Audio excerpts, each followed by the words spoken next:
आज पूरे देश के लोग बीजेपी से निराश हैं और निराश इसलिए है क्योंकि 10 साल से लगातार झूठे वादे झेल के लोग परेशान हो चुके हैं, लोग उदास हैं। आप सोचिए कि 60,000 नौकरियों पे 60 लाख नौजवान बैठते हैं और बैठने के बावजूद परीक्षाएं निरस्त हो जाती हैं। अग्निवीर की योजना, जहां हम लोग फौजी भाइयों की नौकरियां लगती थी, उनका पूरा जीवन सुरक्षित होता था। आज केवल 4 साल के अंदर उनका जीवन असुरक्षित है।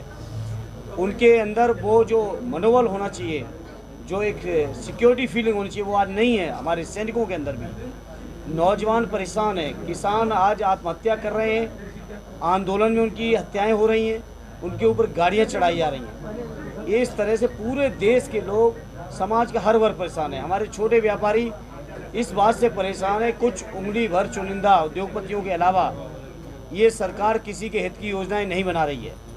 लगातार आपने देखा कि बीजेपी के लोगों ने किस कदर बड़े बड़े उद्योग घरानों पे छापे मरवा के ईडी, सीबीआई, इनकम टैक्स के छापे पड़े और 10 दिन, 5 दिन, 15 दिन के अंदर सैकड़ों करोड़, हजारों करोड़ बीजेपी को चंदा मिलता है। तो आज पूरा देश परेशान है। कुछ चुनिंदा उंगली भर पैचे हुए लोग हों तो हों, अन्यथा 135 करोड़ का ये देश का हर व्यक्ति परेशान है बीजेपी की नीतियों से।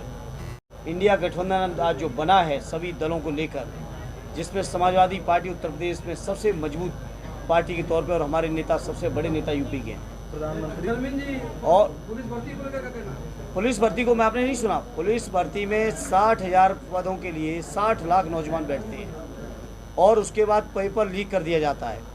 ये पेपर लीक कोई वैसा नहीं है कि ये सुनियोजित है सरकार की ओर से कि नौकरियां न देनी पड़े। और नहीं तो आज तक बताओ, बाबा जी हर भाषण में कहते हैं बुलडोजर।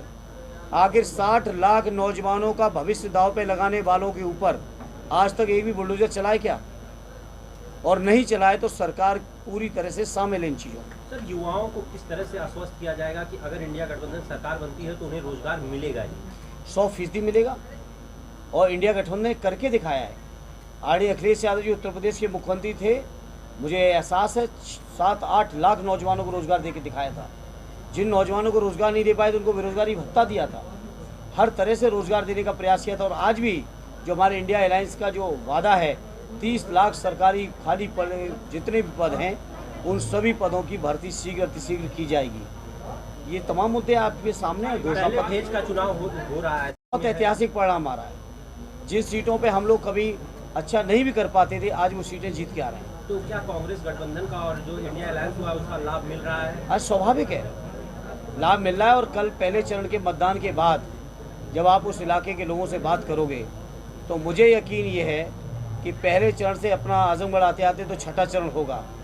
ये आजमगढ़ आते आते तो आंधी बन चुका होगा। इंडिया गठबंधन के प्रधानमंत्री जी टीवी चैनल पे बोल के गए हैं कि ये इलेक्टोरल बॉन्ड को लेकर के पारदर्शिता है पब्लिक में, हमने इसलिए चंदा लिया और ये सारी प्रक्रिया को लेकर के आया, और एक तरफ सुप्रीम कोर्ट ने बैन भी लगाया था। तो ये इसको किस तरीके से देखिए, अगर पारदर्शिता की इतनी नियत होती तो माननीय सर्वोच्च न्यायालय को दखलंदाजी की आवश्यकता नहीं पड़ती। प्रधानमंत्री जी तो बड़े अजीब आदमी हैं ना।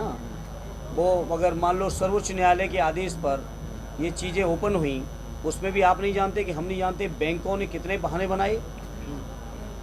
बताओ, स्टेट बैंक ऑफ इंडिया ने बहाने बनाए कि नहीं बनाए?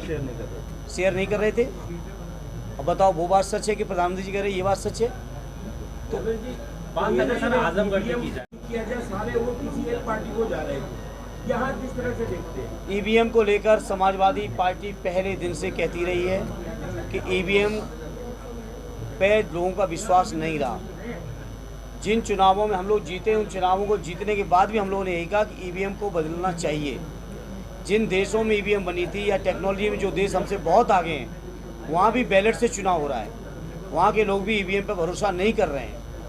तो जब वहाँ के लोग नहीं कर रहे हैं तो हमारे देश में तो सवाल ही नहीं। और पूरे देश के जनमानस का ईवीएम से ऊपर भरोसा उठ चुका है।